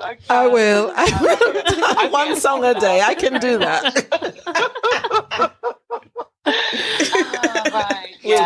Calm down. I'm calm. You also talked about intermittent fasting. So this is what she does. I can't do it. I have a hernia. I have tried it. It was hell. Okay. Can you tell the listeners what you do? Because it might help someone else, even if what not. I do, I mean, again, each to their own. But for me, I found that since going through the menopause, the stomach does blow. And I didn't even realize that it does that. I just thought, this is just me going through whatever it is I'm going through because I'm the age that I am, and that's it. And I'm a woman who's always had a flat stomach. So Still does. Jealous. She still does. I'll show you her Instagram. Yeah, pictures. very jealous. God, please. But when I realized there was a slight, swelling, I was just like, I can't. Devastated. So what I've done, I think it was a phone call, wasn't it, really? oh, Carrie, you're making it really hard for me. You're just laughing way too much. But it's fine. But what I found that I've done is if one day I eat like just under, say, 2,500 calories, the next day I would halve it and then continue. So the other day it will be back to my normal amount of calories, and then I would drop half of it the next day. So I'm still eating, but just less on one day. That way my stomach has stayed where it needs to be. And that works There's for you. no more, and it works for me. It may not work for Okay. everybody. What would be a normal But- calorie intake for As in 2,000. 2,000? 2,000 Okay. calories is the Yeah. recommended daily allowance Okay. for females, and 2,500 for male. And how do we measure plantain, yam, dumpling? That's hard. Cornmeal porridge. That is hard to make a calorie amount. I think it's 2,000 with one portion of any of those. I think the dumpling, fried dumpling, one. Is that 1,000 calories? One. That's No, what I'm you just can have saying. one. You can have one fried dumpling, Okay. and I would say 2 slices Of plantain. of plantain. 2. That's Kay's horrified at 2. yeah, that's it. That's it. Yeah, we can't have, we would love to have 4 slices of plantain. But you can boil maybe it. 5. You can boil it. My mum microwaves it, believe it or Yeah, not. you could. You can. Or you can roast yeah. it. So when That's it's right. fried, it's 2 Slices. slices. I'd rather not eat it. It's fried. She said she'd rather not eat it. 2 slices. No, I'd rather not. This is it. And it depends. Again, it does depend how you like it. But I like fried plantain. Yeah, Yeah, so do I. I'd prefer I like it yeah. always. I prefer fried. And was saying it's in terms of calories and putting calories to Jamaican food. Yeah. 2 Well, slices this of is it. plantain, Yeah, definitely. 1 fried And- dumpling. I just have Yes, like it's 2 one plantains. dumpling. 2 whole plantains in the last 2 days, my partner. She just had 2 whole plantains. Yeah, but the first day though, I was with Ben, so that's half a plantain each. And this morning I fried up and I ate it all. Yes. Dun, dun, dun. One whole one at a time. And I've had it in a sandwich too with eggs and cheese. In a white bread sandwich. Oh, you pushed the butter. boat right out. You have. That's a lot. Yeah. I see now why I've never had a flat stomach. It's delicious. It's so good. I can't. It's too much. This show's too much. So, can you give us your Insta handle and tell us where to find you on Instagram? Okay, so it's Annie Ayton, EMI Fitness. All right. So, Annie Ayton, EMI Fitness. We'll look that up. How much yam? How much rice and peas? How much rice and peas? She said. No How- yam, how do you- surely. What? Right, I would say Dense.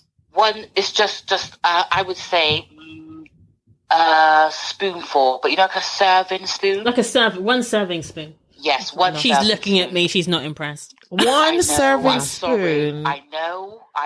Do you know what? I tell you, Rice. we do have to look at our portion control. We do. That's true. Yeah. We do eat excessively. We don't have to have. I mean, honestly, like I went through a period of time. I think I've said this before, where my plate of rice looked the same as my husband's. You could Oh, not wow. distinguish whose dinner That's not good. That's not good. I always feel like It's men not good. tend to eat more bigger Yeah, bulk. yeah. I didn't generally. need to eat like that. And the thing is, like, you go to your bed, you just feel so uneasy. You think, why did I eat so Well, much? that's right. Cool. Yeah, Yeah, you that's do. it. I don't, and I now never eat until I'm full like that. Not ever.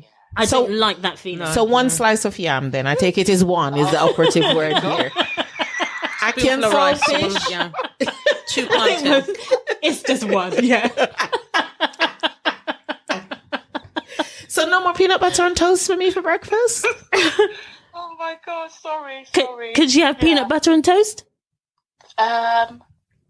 Yes, you can have peanut butter, but don't have the butter. You just have Yeah. peanut. Just the butter peanut itself. butter, yeah. Plain Is natural. that one slice? Don't stop. One slice. I think and we're not going on for white. Not white. Not bread. white. That's It's okay. gluten-free bread anyway It's gluten-free because, bread, she said. you so- know.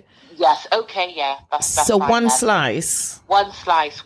That's it. I am It's so got enough impressed. protein in there. The peanut. I think I we know, do. it's- We do have to cut back, though. I think so. And Yeah. I was saying yes. earlier, I ate a lot more fruit. I ate a lot of fruit anyway, but I'll eat like a punnet of grapes. Seriously, easily done. Yeah. But then someone said to me, "There's a lot of sugar." Even is, though yeah, it's in natural grapes sugar, there but is there's a lot of loads. sugar in grapes. There But is. no one's But ever got fat off grapes, have they? But look at what I want to ask no. is look at people like Chinese people, Japanese people. They're not big at all. How? They eat huge bowls of rice. But they don't eat I huge think bowls it's of rice. They have probably little bowls I of think rice. it's their gene. I think it's their gene. It could be their Yeah, gene, but if you think about their portions, they don't eat lots. I mean, they Well, they they use should- chopsticks. For that's goodness true. sake. Yeah, we all should, shouldn't we? You know, we're like Can't use shoving them, so it in with a, with a spoon.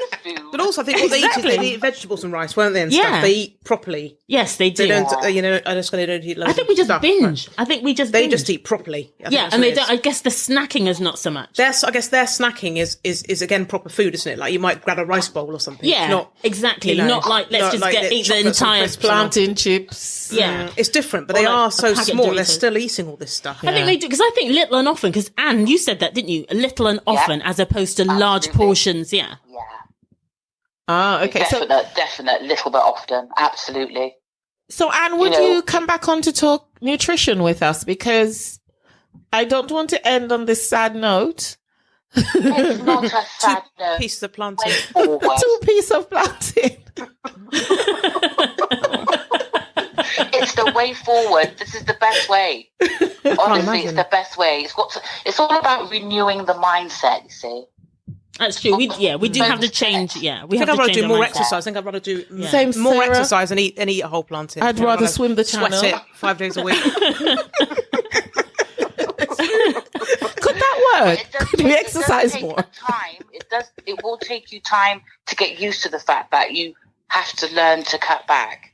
Yeah. It's true. Do you see what I mean? So you've got to give yourself time to consider that process, because that could be quite, It is a big change, isn't it? If you're used to eating a Very certain big. way, Massive it's change. a massive. it is. And the thing is, Yeah. what she says to me is, you don't want to have a diet. You want to just true, change yeah. the way that you eat, because your yeah. diet That's it won't last. That's That's right. right. You That's know? right. That's right. You'll go back. You'll revert back to you. You have to kind of. I mean, like I was saying, I used to eat a lot of bread, Oh, did and you? when we were at school, she'd take the mick out of me because I used to eat a lot of bread. I How know, much? right? How much bread did you eat then? I just like quite a Hardo lot. bread? hardo. Oh, you hardo, name it. yeah, I know. hardo bread, but loads of butter lashed all over the top of it. Yes. Yes. Followed by a fried plantain. Exactly. And dumplings One as well. Exactly. One whole Oh plantain, my not gosh. one slice. Plantain and bread. I love plantain sandwich. Yeah, plantain Yeah, sandwich, yeah, yeah. absolutely. Yeah. With lots of butter on it. And then my ex's mum would also put cheese on top of that and eggs. Really? Wow. Oh my word.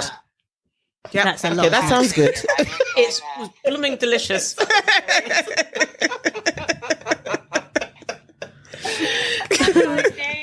Oh, you ladies are funny.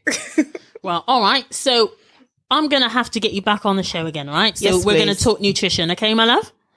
Right, not a problem. All right. Well, thank you for joining us. Really appreciate it. Thank you for joining us. Thank you so much. Thank you. Thank you. And we'll see you again soon. Bye. I am so depressed. Yes. I think we do. It's a mindset, isn't it? It's changing the way that we think about food. Yeah. Yeah. But I think it's also this country. I think, I'm sorry to say this, people, it's this country as well, isn't it? That if you look at, I don't know, my family, I've said this before, in Europe, my auntie's 70 something, and I don't think she even thinks about that kind of stuff. You know what I mean? She just lives her life. She's a certain size, she's a certain age, and she's happy. But I think, God, I think my food was making me feel bad. My food was not making me feel good. Mine doesn't make me feel bad. Does it not? No. Okay, so I find if I eat, like I say, lots of bread. Yeah, I find that carbs, I would blow, but I rice, do blow, that's why and I don't that eat makes much. me feel uncomfortable. So I've had to address that. Yeah. But if you're eating yam and breadfruit and plantain and callaloo and ackee and saltfish, would that make you feel bad? But callaloo is a vegetable. It's not that. So it is. Yeah, It's the root vegetables that are heavier. So yams and that. I don't really eat yam, if I'm honest, unless I go to my mum's. Yeah, it's that kind of generation. Yeah, it's that kind of. Yeah. It's not really something I make. Bammy. But Bammy is my favorite. I will die on that hill. Bammy would be hill. surely I even think worse than plantain fried, no? More dense, isn't it? It is more dense, Yes. but that can't leave my diet. No, really. I don't think anything should leave your diet. I think it's about moderation. That's what I'm talking about. I think you should eat everything, but just not maybe in the quantities that we're used to. Yeah, that you're right. The portion needs reducing. Our bodies clearly don't need this much energy. Right. But especially if we're not burning it off. Right. That's the and thing, and my right. job is Exercise. quite inactive in that I'm Same. sat down a lot. I was like that a lot before. Yeah. I was really inactive, and that's why I ended up getting really sore back and that lower back pain. But since I've done that regular exercise, it's the back pain's just gone. Wonderful. But that's years of sitting in a seat listening to people. My previous job, and the inactivity was really hurting me. Absolutely. Physically. Yeah. So yeah, you're right. But personally, I think I'd rather step up the exercise and eat more of what I want. But at the same time, like you, I can't be too carb heavy. Otherwise, it makes me feel real uncomfortable. I feel very uncomfortable. But I still want to have a little bit of rice. Oh, absolutely. So we have a minute left. Thank you for joining us tonight on Lightning Radio, live 90.8 FM. We are Beautifully Melanated podcast. You can find our details on our Spotify podcast. Our email address is at Beautifully Melanated, Instagram, at Beautifully Melanated podcast, email beautifullymelanatedpodcast@gmail.com, and telephone number is on the Instagram website. I will not remember it right now, but take care. See you next week. Bye. Bye for Thank you now. for joining us. Bye. Beautifully.